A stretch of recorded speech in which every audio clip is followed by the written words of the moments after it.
பண்ணியிருக்கீங்க. ஆனால் உங்கள்கிட்ட ஒரு ஸ்மால் ரெக்வஸ்ட் ஒன்று இருக்குண்ணா எங்களுக்கு. ஆனால் எங்கள் விளையாட்டு விடுதிகளுக்கு வந்து நீங்கள் எல்லாம் பண்ணி கொடுத்துக்கிட்டு இருக்கீங்க. அதோடு சேர்ந்து எல்லா விடுதிகளுக்கும் ஏசி போட்டு தர முடியுமாண்ணா? ஏசி போட்டு தர முடியுமா? நாங்கள் அடுத்த லெவல் இம்ப்ரூவ் ஆகிறதுக்கு.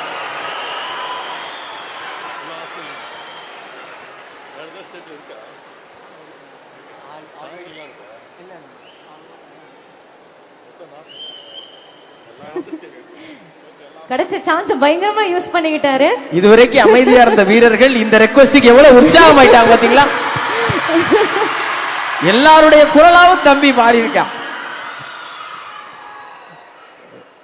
ஹாஸ்டல் பசங்க எப்பவுமே பயங்கர ஷார்ப்பா இருப்பாங்க.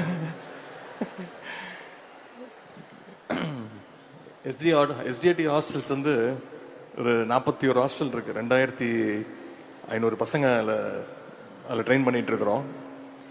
நம்ம கவர்மெண்ட் வந்ததுக்கு அப்புறம் தான், ரொம்ப வருஷத்துக்கு அப்புறம் அவங்களோட தம்பி சொன்ன மாதிரி டயட்ரி சார்ஜஸ்ன்னு ஒன்று, அலவன்ஸ் ஒன்று கொடுப்போம். அதை இன்க்ரீஸ் பண்ணி கொடுத்தோம். இப்போ ஒரு நாளைக்கு முன்னாடி 250 ருபீஸ் இருந்துச்சு. இப்போ அதை இன்க்ரீஸ் பண்ணி சிஎம் வந்து 350 ருபீஸ் ஆக்கினாங்க. அதன் பிறகு இப்போ ரீசெண்டாக தான் எல்லா ஹாஸ்டல்ஸுக்கும் ஃப்ரிட்ஜு, வாஷிங் மிஷின், டிவி வசதி, இப்படி எல்லா வசதிகளும் பண்ணி கொடுத்துருக்குறோம். 2500 பசங்களுக்கும் வந்து ஃபர்ஸ்ட் டைம் வந்து ஸ்மார்ட் வாட்ச் ப்ரொவைட் பண்ணோம்.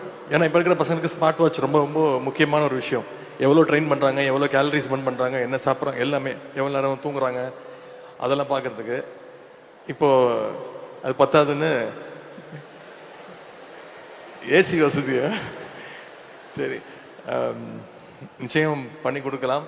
முதலமைச்சர்கிட்ட அனுமதி வாங்கணும், அதுக்கான ஃபண்டை ஒதுக்கணும். நிச்சயமா